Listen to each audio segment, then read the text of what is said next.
you can call home the David Green College Show with UGA quarterback legend David Green on Sports Radio 92.9 The Game. Mark Owens, David Green, live at Shula's 347 Grill, the David Green College Show.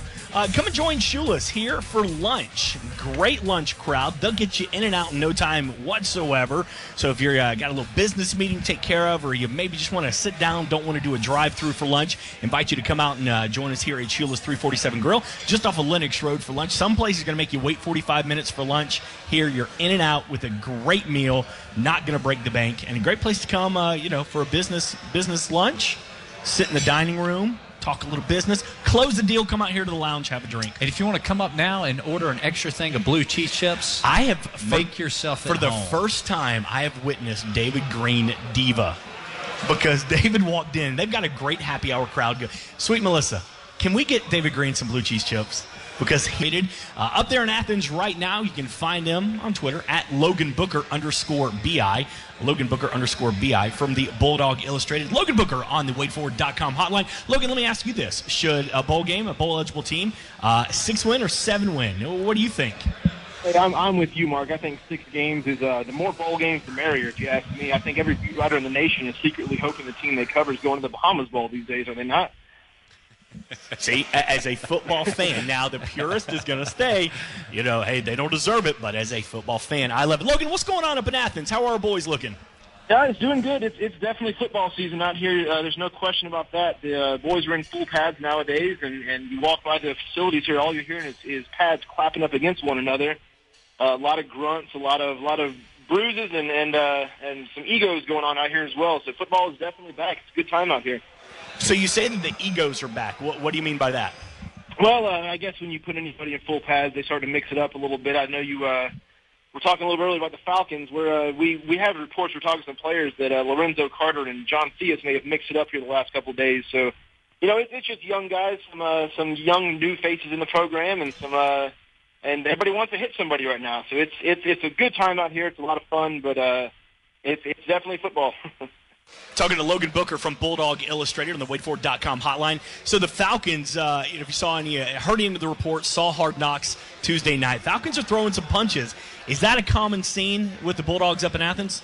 Well, we don't really know, to be honest with you, Mark. They only give us about 15 minutes a day, the media out there, and it's usually the very beginning of practice. So we don't really get to see anything outside of the fundamental drills, the basic throws, the coverage, the footwork, and everything. So we try to pick these players' minds apart once we get them in the media room and try to find out what happened. But a lot of tight-lipped going on, so we don't know exactly how many punches are thrown. But they're out there mixing it up, that's for sure. Logan, have you heard anything about Hudson's arm? I know he took a day off and rested this. No, I mean, it sounds like it's just pure maintenance more than anything, because you go from the summertime to now I'm throwing a ton of footballs. Have you heard anything like that? Did he practice today and throw a bunch of balls? Yes, we did see him on the practice field today. They were only handing off when we were out there, but he did tell us yesterday, we had a chance to talk with him, that what we saw the other day was strictly just resting a fatigued arm. I don't think there's anything to read into it. And just like you said, David, just after summer, and then you come out here and you start throwing balls all over the place, that there's no need to overwork your quarterback at this point, especially this early in camp. It's no more than just getting him some rest and making sure he'll be 100% come August 30th. But, Logan, if you will, talk about some of the young guys, because I keep hearing a bunch of these young guys are making some big plays. The Isaiah McKenzie, you've got the Malcolm Parrish. DBs are coming out there making a splash. The tight end that's coming in, Jeb Blazevich. I don't know exactly how to say his name. Talk about some of those guys and who you've seen that are making a big splash.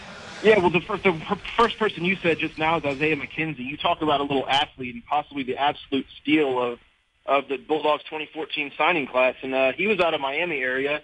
I think he was good friends with Sony Michel. He kind of tagged on the last minute down there, but what we've seen from him, and he's kind of a smaller guy, but just his athleticism, his just basic technique out there, and Tony Ball, who's the wide receiver coach out here, I think every time we're out there, Tony Ball is saying something or another in praises of McKenzie.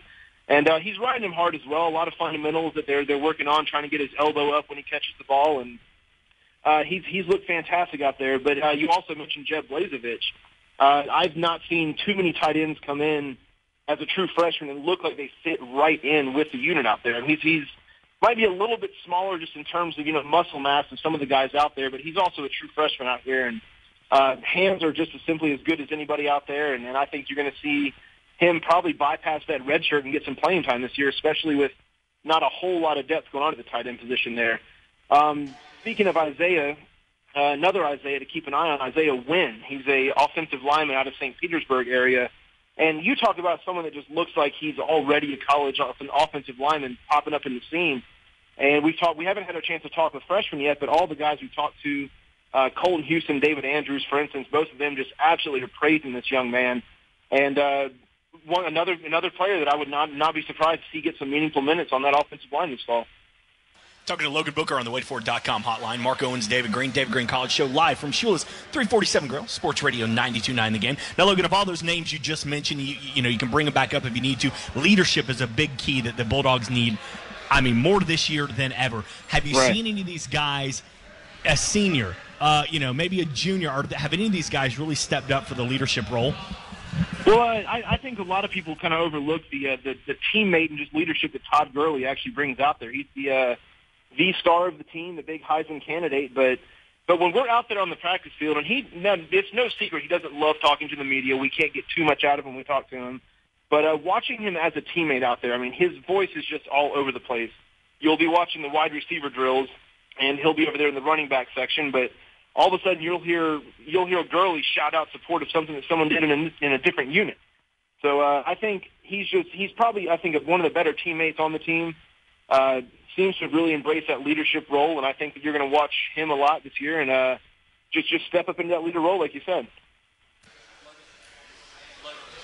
Mom, Logan, who would be that guy on the defensive side of the ball? Because the one thing that's been lacking defensively, and you hear players and former players talk about this, they've not had anybody that would be that vocal leader on that defensive side of the ball. Everybody just kind of looks around going, hey, man, who's going to be the guy to make the play?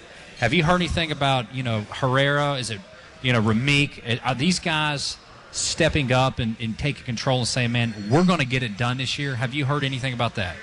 Actually, the one person the defensive coordinator, Jeremy Pruitt's really been praising a lot is Damian Swann. And he had not your ideal year last year, a lot of, missed coverages and whatnot, but he seems to really have stepped up into his leadership or senior role as well.